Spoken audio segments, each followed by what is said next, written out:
Mari kita bayangkan umat manusia menghadapi ancaman besar dari luar angkasa. Bayangkan ada gurita raksasa pemakan planet datang ke tata surya kita untuk memakan Venus, Mars, Bumi, Jupiter, dan planet-planet lainnya, kecuali Saturnus. Karena itu manusia memutuskan untuk pindah ke planet besar yang punya cincin raksasa. Untungnya kita sudah punya teknologi keren yang memungkinkan untuk melakukan perjalanan tersebut. Maka kita masuk ke pesawat raksasa, lepas landas dan terbang ke Saturnus. Kehidupan di planet itu sendiri mustahil karena tidak ada tanah yang solid. Pesawat tidak akan bisa mendarat di sana. Saturnus merupakan bola gas raksasa yang 9 kali lebih besar dari bumi. Untuk membandingkan ukurannya, kita bisa pakai koin 5 sen dan bola bisbol. Atmosfer planet ini sebagian besar terdiri dari hidrogen dan helium. Jadi, jika mulai mendarat, pesawat kita tidak akan pernah mencapai daratan yang kokoh. Dan semakin rendah, semakin tinggi tekanan yang akan dialaminya. Akhirnya, pesawat akan hancur. Karena itu, kita cuma punya satu pilihan, yaitu cincin-cincin Saturnus. Cincin Saturnus terdiri dari partikel-partikel es dan batuan berukuran raksasa, sedang dan kecil, yang terbang mengelilingi planet gas raksasa itu dengan kecepatan luar biasa. Cincin Saturnus terbentuk dari komet-komet yang melintas. Gravitasi Saturnus membuat benda-benda langit ini terlempar dari jalurnya dan hancur karena tekanannya. Pecahan-pecahan komet tersebut mulai menumpuk di sekeliling Saturnus dan membentuk cincin. Sebagian partikel-partikel ini terbang lebih cepat, sebagian lagi lebih lambat. Yang paling dekat dengan planet ini adalah cincin D, diikuti oleh cincin C dan B. Lalu ada celah besar yang disebut divisi Cassini. Cincin A, F, G, dan E berada di belakangnya. Klasifikasi ini sangat memudahkan untuk membuat peta cincin. Jadi orang-orang mendekati cincin-cincin itu tapi tidak berani mendarat di atasnya.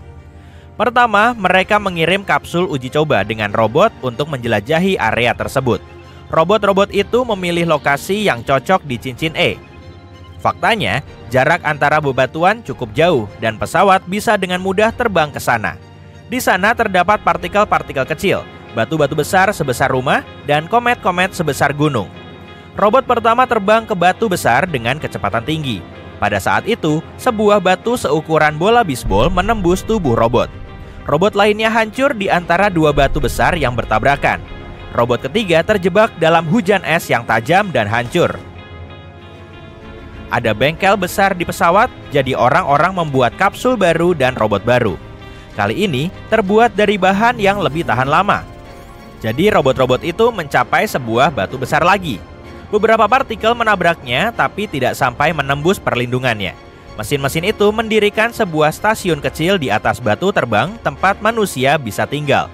Tapi setelah beberapa jam, sebuah bongkahan besar asteroid menghantam stasiun itu. Sepertinya kita butuh strategi lain. Kapal-kapal raksasa memindai seluruh area cincin E dan menghitung lintasan miliaran batu. Setelah perhitungan yang panjang, manusia akhirnya menemukan tempat yang sempurna di tengah-tengah kekacauan yang akan tetap utuh untuk waktu yang lama. Mereka mendarat di atas batu-batu besar ini dengan kapsul dan mulai menetap. Mereka membangun stasiun dan rumah-rumah kecil dan memasang baterai yang kuat di sana. Saturnus terletak pada jarak 9,5 satuan astronomi dari matahari. 1 unit adalah jarak dari matahari ke bumi. Jadi, Saturnus merupakan tempat yang sangat dingin. Itu sebabnya ada banyak sekali es beterbangan di sekelilingnya. Tapi, bagaimana cara mendapatkan energi untuk memanaskan semuanya? Jumlahnya terlalu sedikit untuk kapal-kapal besar. Selain itu, panel surya tidak efektif di sini karena jaraknya yang sangat jauh dari matahari. Oleh karena itu, para ilmuwan menciptakan cara untuk menghasilkan energi kinetik dari batu terbang. Ini seperti kincir angin, ketika angin menggerakkan kipas, gerakan ini diubah menjadi energi. Jadi, para insinyur membangun panel yang mengumpulkan tenaga dari batu yang bergerak. Tapi, panel ini tidak memperlambat kecepatan batu karena gravitasi Saturnus terus menggerakkannya. Dengan demikian, manusia mendapatkan sumber energi yang hampir tak terbatas. Beberapa stasiun luar angkasa memiliki tanaman dan pohon yang menghasilkan oksigen melalui fotosintesis. Hanya saja, alih-alih sinar matahari, tanaman mendapatkan energi dari ultraviolet. Kemudian, orang-orang mengisi tangki-tangki besar dengan oksigen dan membawanya pulang. orang-orang mulai menempati cincin yang berdekatan. Kamu tidak perlu menggunakan banyak bahan bakar untuk berpindah dari satu tempat ke tempat lain. Kamu bisa mendarat di atas batu, menghitung rutenya, dan menunggu batu itu membawamu ke titik yang dibutuhkan. Kemudian, kamu bisa pindah ke batu lain dan seterusnya sampai kamu mencapai tujuan. Semakin banyak orang meninggalkan kapal dan pindah ke cincin, tampaknya hidup menjadi lebih baik, tapi masalah psikologis pun dimulai. Pergerakan konstan di ruang hampa udara membuat semua orang gila. Bayangkan hidup di komedi putar yang tidak pernah berhenti. Kamu tidak bisa berjalan ke toko kapanpun kamu mau karena selalu terbang. Tidak ada yang bisa berjalan-jalan, bahkan dengan pakaian antariksa, karena ada kemungkinan kamu akan bertemu dengan batu yang terbang dengan kecepatan tinggi.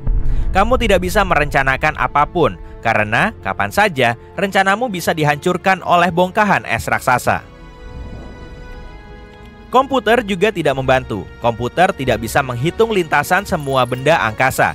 Batuan cenderung terpecah menjadi ratusan batuan yang lebih kecil. Selain itu, komet-komet baru melintas dan juga menjadi bagian dari cincin. Semua ini menciptakan ketidakpastian dan menimbulkan rasa cemas pada manusia. Selain itu, di cincin itu gelap, dingin, dan sangat sepi. Bayangkan kamu sedang membangun pangkalan di atas sebuah benda angkasa, tapi sahabatmu mendarat di objek lain yang jaraknya beberapa kilometer jauhnya. Kemudian sebuah es raksasa menabrak batu miliknya dan meningkatkan kecepatannya. Dan beberapa hari kemudian, temanmu sudah berada sangat jauh, dan itu terjadi setiap hari. Satu-satunya cara untuk mengubah hidupmu adalah dengan menetap di salah satu bulan Saturnus. Planet ini memiliki 83 bulan. Orang-orang telah mengkonfirmasi dan menamai 63 bulan dan keberadaan 20 bulan lainnya masih belum dikonfirmasi. Semuanya seperti dunia yang berbeda. Beberapa di antaranya mungkin bisa dihuni dan kandidat terbaik di antara semuanya adalah Titan. Mungkin ada air di sana dan tekanan atmosfernya hanya 1,5 kali lebih besar dari bumi. Atmosfernya terdiri dari nitrogen dan sedikit metana yang membentuk kabut karbon di lapisan atas Titan. Karena itulah kita tidak bisa mempelajari bulan ini dari bumi. Tapi yang paling keren adalah Titan berada di luar cincin Saturnus.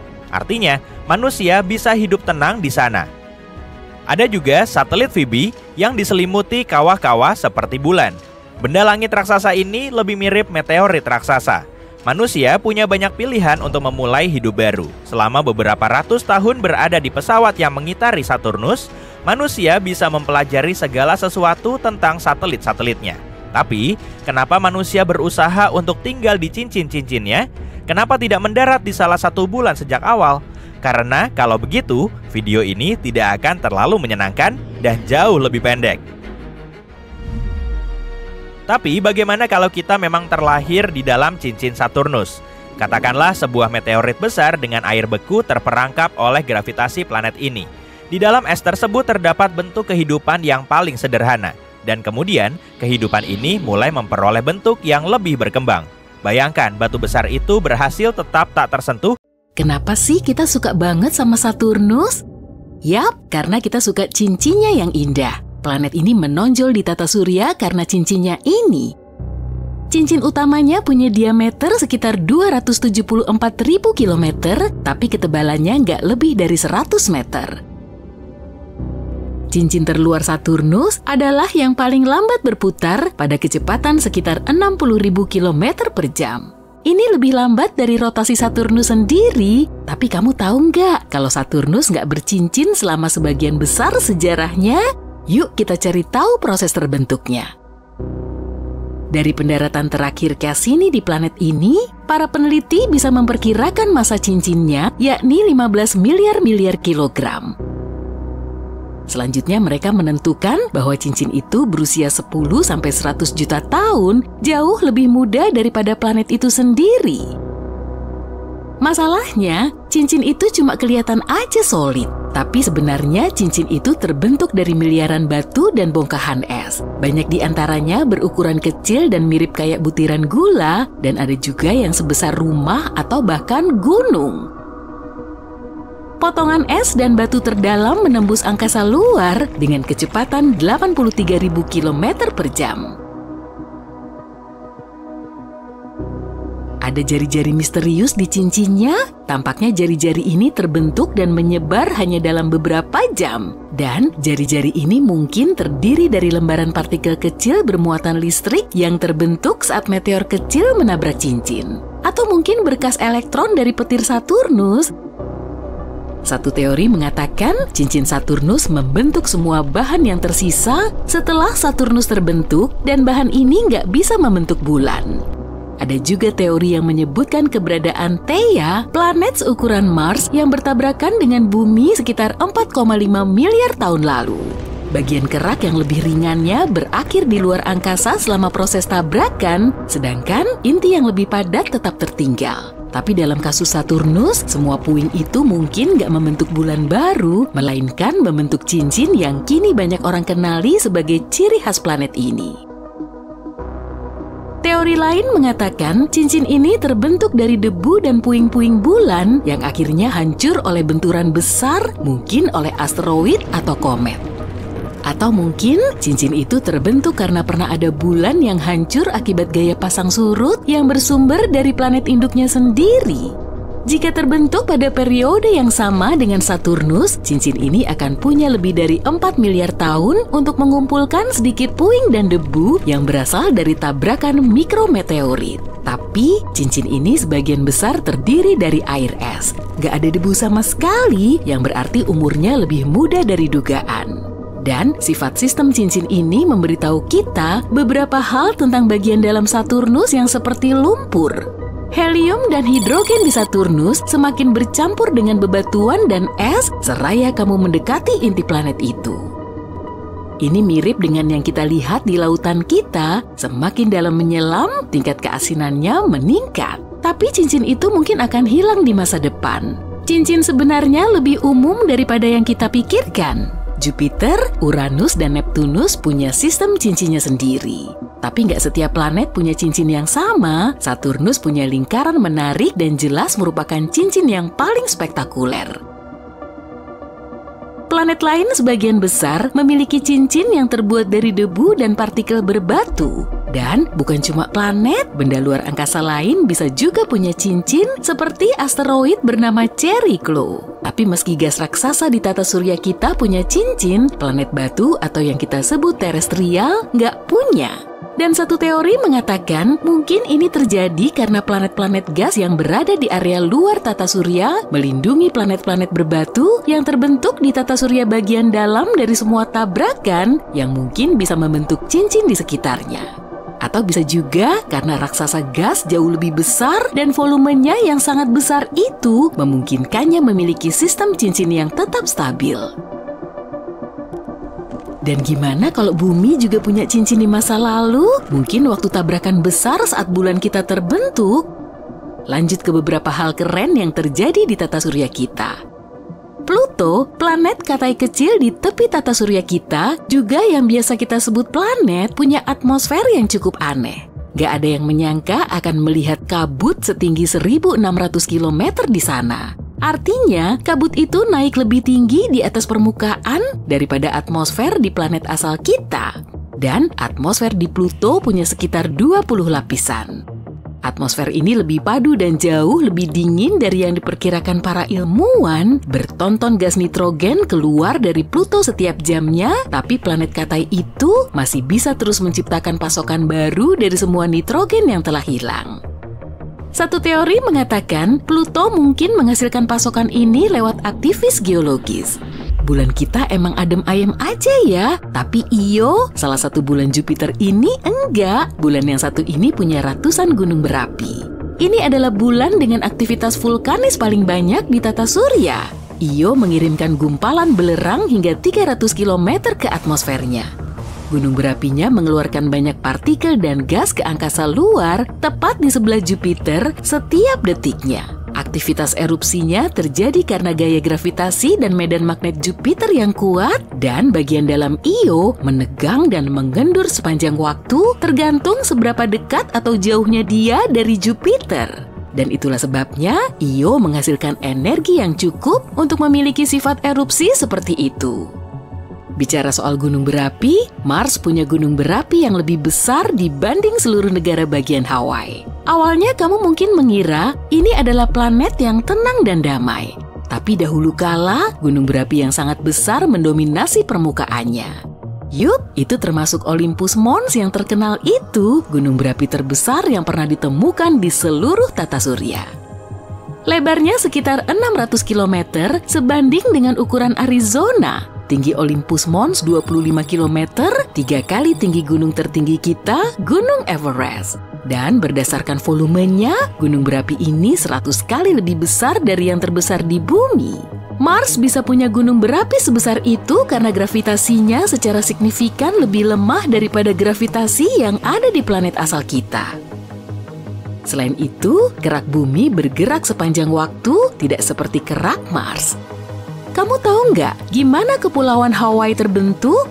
Titik panas di mantel menciptakan rantai gunung berapi di kerak yang mengambang di atasnya. Gunung berapi Mars bisa tumbuh lebih besar karena permukaannya tidak bergerak, sehingga gunung berapi dapat terbentuk untuk waktu yang lebih lama hanya di satu tempat. Miranda adalah salah satu bulan paling aneh di bagian luar tata surya kita. Ini adalah bulan bayangan yang mengorbit Uranus dengan banyak kawah, punggung bukit tajam, dan gangguan serupa di permukaannya. Biasanya, relief sejenis ini menggambarkan suatu daerah tertentu yang dulunya punya banyak aktivitas vulkanis. Tapi di Miranda nggak begitu. Selain itu, bulan ini terlalu kecil untuk menghasilkan aktivitas tektonik elemen lain yang bisa membentuk permukaan sejenis ini. Satu teori mengatakan gaya gravitasi dari Uranus bisa menyebabkan aksi tarik-menarik, sesuatu yang menciptakan semua tonjolan di permukaan Miranda ini. Kita harus mengirim pesawat antariksa lain untuk mencari tahu apa yang terjadi di sana. Kita semua terbuat dari debu bintang, 97% atom penyusun kita sama dengan materi galaksi kita. Blok pembangun kehidupan adalah istilah yang kita gunakan untuk sekelompok elemen yang penting bagi kehidupan di bumi. Planet ini dijuluki permata tata surya. Sebagian besar terbuat dari gas, planet ini bisa mengapung di air. Andai kamu bisa menemukan bendungan dengan lebar dan kedalaman 120.000 km. Tapi yang membuat planet ini begitu mudah dikenali adalah cincinnya yang indah, abu-abu, coklat, dan krem. Cincin-cincin ini terdiri dari debu, batu, dan es. Beberapa bagian hanya sebesar butiran pasir, sementara yang lain sebesar gedung pencakar langit. Planet yang kubicarakan adalah Saturnus, dan saat ini bumi sedang meluncur ke arahnya dengan kecepatan super tinggi. Semuanya bermula pada hari biasa, lebih dari setengah tahun lalu. Tiba-tiba, bumi mengubah jalur yang telah diikutinya selama sekian miliar tahun. Tapi alih-alih melaju cepat menuju matahari, bumi malah menjauh dari bintangnya. Setelah dipikir-pikir, mungkin ini akan lebih baik. Kita punya lebih banyak waktu untuk mencari solusinya. Sebelumnya, bumi bergerak mengelilingi matahari dengan kecepatan 108.000 km per jam. Akibat sejumlah alasan misterius, saat bumi meninggalkan orbit, kecepatannya tetap sama. Artinya, kita akan menempuh jarak 1,2 miliar kilometer yang memisahkan planet kita dari Saturnus dalam waktu 1 tahun 3 bulan. Awalnya, tidak ada yang menyadari apa yang terjadi. Tapi beberapa jam kemudian, semua menjadi jelas. Terlepas dari kepanikan yang melanda warga bumi, keadaan di bumi masih tampak biasa saja. Tapi dalam sekejap, bumi mulai semakin dingin. Perkiraan para astronom pun negatif. Orang-orang mulai meninggalkan rumah mereka di kutub dan bergerak lebih dekat ke khatulistiwa. Sebagian besar spesies tumbuhan dan hewan mengalami masa yang sulit. Beberapa dari mereka punah, meski kita mencoba menyelamatkannya di rumah kaca dan taman konservasi khusus. Langit berubah dengan dramatis. Dalam seminggu, kita bisa melihat Mars dengan jelas. Bentuknya mirip bola kemerahan besar yang menggantung rendah di atas kepala kita. Jupiter menjadi secerah bulan. Begitu bumi sudah sejauh Mars dari matahari, hari-hari berjalan 2 kali lebih redup dibanding sebelumnya. Awalnya, atmosfer planet kita bertugas sebagai pembatas antara manusia dan luar angkasa. Itu sebabnya kita tidak langsung merasakan dinginnya. Tapi 7 hari kemudian, setiap orang yang berani meninggalkan rumah mereka harus dikungkung dalam pakaian musim dingin yang berat. Pada saat itu, suhu sudah turun menjadi minus 98 derajat Celcius. Suhu bahkan makin dingin setelah planet kita melewati Mars dan bergegas menuju sabuk asteroid. Dalam perjalanan kita sejauh ini, sabuk asteroid adalah wilayah yang paling berbahaya. Yap, warga bumi memang bisa mengagumi hujan meteorit yang sangat indah mewarnai langit bumi. Tapi, beberapa benda langit berhasil menembus atmosfer bumi. Objek-objek ini terhempas ke tanah, meratakan gunung, dan meninggalkan kawah raksasa. Tsunami dan gempa bumi pun terjadi. Saat ini, sebagian besar planet termasuk lautan telah berubah menjadi gurun es. Terjadi kelangkaan makanan dan sumber daya alam. Kami telah membangun kota dan terowongan bawah tanah untuk menghubungkannya. Ilmuwan bumi bekerja siang dan malam untuk menemukan jalan keluar dari situasi ini. Jika tidak, inilah yang akan segera terjadi. Makin dekat planet kita ke Saturnus, planet bercincin ini akan muncul di cakrawala dan bentuknya akan makin besar. Tak lama, Saturnus akan bersinar lebih terang daripada bulan purnama. Bola besar berwarna coklat kekuningan akan terlihat bahkan pada siang hari. Tapi itu akan terlihat sangat indah pada malam hari. Alih-alih tidur, jutaan orang menghabiskan waktu berjam-jam memandangi Saturnus tumbuh makin besar. Suatu hari, jarak kedua planet ini akan menjadi sama dengan jarak Bumi dan Mars dahulu. Cakram Saturnus akan berukuran sekitar 1/4 bulan purnama. Cincinnya akan sebesar 2/3 satelit alami kita. Tak lama berselang, kecepatan planet kita akan mulai meningkat akibat pengaruh tarikan gravitasi Saturnus. Planet bercincin ini 9 kali lebih lebar daripada Bumi dan masanya hampir 100 kali lebih besar. Itulah sebabnya, alih-alih bergerak dengan kecepatan 46 km per detik, kita akan melesat di luar angkasa dengan kecepatan hampir 64 km per detik. Itu 2.400 kali kecepatan mobil rata-rata. Gravitasi Saturnus akan memengaruhi bulan lebih besar dibanding Bumi. Dalam waktu singkat, satelit alami kita ini akan hilang. Bulan akan terlempar ke luar angkasa, kemungkinan besar menuju orbit elips mengelilingi matahari. Jika Bumi tidak menabrak Saturnus dalam waktu terdekat, suatu hari bulan bisa berpapasan dengan planet kita lagi. Sayangnya, reuni ini tidak akan berakhir baik. Tapi apa yang terjadi di sisi Saturnus? Saturnus adalah salah satu planet terbesar di tata surya, nomor 2 setelah Jupiter. Meski cincin yang mengelilingi planet ini sangat besar, ukurannya terbilang pipih. Tebalnya kurang dari 2 km. Meski begitu, cincin utamanya cukup besar untuk membentang dari Bumi ke bulan. Tapi bagaimana planet ini mendapatkan perhiasan yang menakjubkan ini? Di luar tepi luar cincin utama A, B, dan C, ada sesuatu yang para astronom sebut sebagai cincin F. Selain usianya yang sudah beberapa juta tahun, cincin ini adalah yang paling aneh. Cincin yang terus bergeser ini terbentuk dari bahan es dan amat sangat rumit. Lekukan, putaran, dan gumpalan bahan yang lebih cerah membuatnya tampak seperti kepangan. Saturnus punya lebih dari 50 bulan yang telah dikonfirmasi. 2 di antaranya adalah Pandora dan Prometheus, mengapit cincin F di kedua sisi. Mereka bergerak di luar dan di dalam cincin ini dan bertindak layaknya gembala. Mereka menggiring partikel es menjadi pita setebal 96 km. Tapi kenapa kedua bulan Saturnus ini melakukan tarian seperti ini? Belum ada yang tahu. Yang para ilmuwan tahu adalah saat cincin Saturnus berevolusi, materi es mengumpul dan membentuk moonlet atau bulan kecil. Beberapa di antaranya tumbuh dan berubah menjadi bulan terbesar di Saturnus. Tapi 2 di antaranya bertabrakan. Begitulah cincin misterius F muncul. Jika bulan kecil hanya terdiri dari partikel es kecil, tabrakan luar angkasa hanya akan membentuk cincin tanpa ada sisa yang lain. Tapi bulan kecil ini memiliki bebatuan padat yang tetap utuh dan berubah menjadi Pandora dan Prometheus. Kita belum punya bukti bahwa Saturnus pernah bertabrakan dengan objek angkasa besar lain. Bumi kita mungkin yang pertama. Tapi sebelum menabrak planet itu, kita harus melewati cincinnya, termasuk cincin F. Dan tidak, planet kita tidak akan menerobos dengan mudah begitu saja. Cincin Saturnus terbuat dari partikel-partikel kecil. Gravitasi bumi akan menarik beberapa di antaranya keluar dari orbit setelah kita lumayan dekat. Ini akan menghasilkan rangkaian panjang batu yang akan mencapai planet kita. Dan nanti, saat kita melesak masuk, awan partikel es akan terseret di belakang bumi. Tapi ini tidak akan cukup kuat untuk menghilangkan cincin Saturnus sepenuhnya. Cincin ini akan terus mengitari planetnya, tapi orbitnya akan berubah dan menjadi lebih memanjang. Pita bebatuan yang indah pun akan hilang. Seiring waktu, cincin-cincin itu mungkin bisa terbentuk lagi. Tapi, bumi tidak akan memberi kesempatan seperti itu. Tabrakan dengan planet kita tetap akan membuat Saturnus terluka. Jika masih ada kemungkinan untuk mengintip ke langit, orang-orang bisa melihat cincinnya hilang satu persatu, tapi tidak lama. Dalam waktu singkat, bongkahan batu terbesar akan mulai menghantam permukaan planet kita, menyelimuti tanah bumi yang tak berpenghuni dengan kawah-kawah.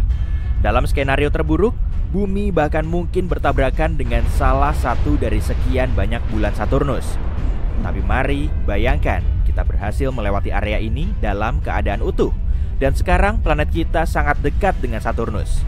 Raksasa gas mungkin tampak kopong, tapi bumi tidak mungkin bisa terbang menembus bola gas besar ini sampai ke sisi lain. Gravitasilah yang menyatukan semua gas ini. Gaya gravitasi itulah juga yang akan membuat planet kita bergerak makin cepat. Makin dekat bumi ke objek antariksa yang jauh lebih besar, makin kuat tarikannya. Ini akan menyebabkan garis patahan di bumi terbelah sekaligus memicu letusan gunung berapi yang dahsyat di seluruh dunia. Kemudian, dengan kekuatan yang sangat besar, planet kita akan menabrak Saturnus. Atmosfer bumi akan terkompresi, menyebabkan kenaikan suhu yang dramatis dan cepat. Dan dalam waktu singkat, udara akan terbakar. Para ilmuwan mengklaim bahwa inti Saturnus padat, terdiri dari besi dan nikel, dan dikelilingi oleh lapisan berbatu.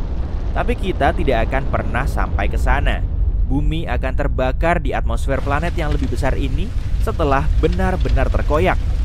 Dunia biru hijau kita yang indah akan berubah menjadi miliaran triliun ton bebatuan yang menguap. Malangnya, mungkin bumi akan menjadi cincin Saturnus baru, menggantikan cincin yang dirusaknya. Kedengarannya memang seram. Ya, kita tidak bisa menyelamatkan bumi dari Saturnus, tapi itu hanya andai-andai yang berujung buruk. Jadi, sebelum perlu melakukan upaya seberat itu, mari selamatkan bumi dari ancaman yang sudah di depan mata. Misalnya, perubahan iklim.